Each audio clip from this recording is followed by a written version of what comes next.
What is going on, everyone? In today's video I'm going to show you how to create smooth transitions between your scenes in your CapCut video project. So if you're editing a video and you want to have smooth transitions between the scenes you have in your video, then watch this video.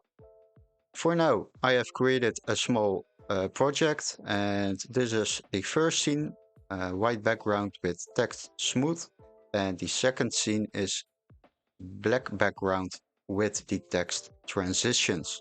So we want to make a smooth transition. For now it's like this.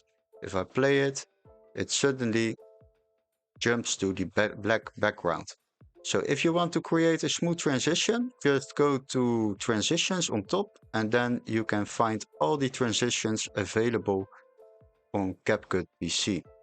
So select one you like. For now on, I will use the simple black fade, or maybe now we'll change it to the whoosh. I like this. So let's say we want to use the whoosh transition effect. Just download it, and now you can drag it to this place between the two backgrounds. And there you can see create duplicate frames for transition. Clips are too short for transitioning. Create a duplicate frame to add transition and maintain the original length of clips. Just click on OK. And for now, we will also move it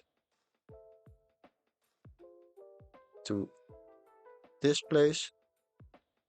It only works on the background, but for now, we will show it what will happen.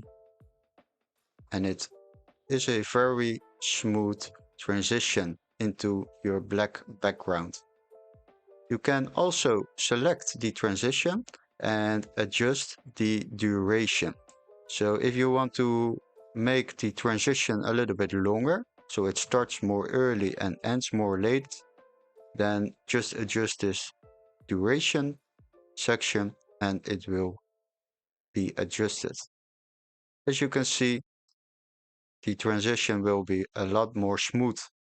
So hopefully this video was very helpful. Don't forget to like and subscribe, and definitely watch our next video. Cheers!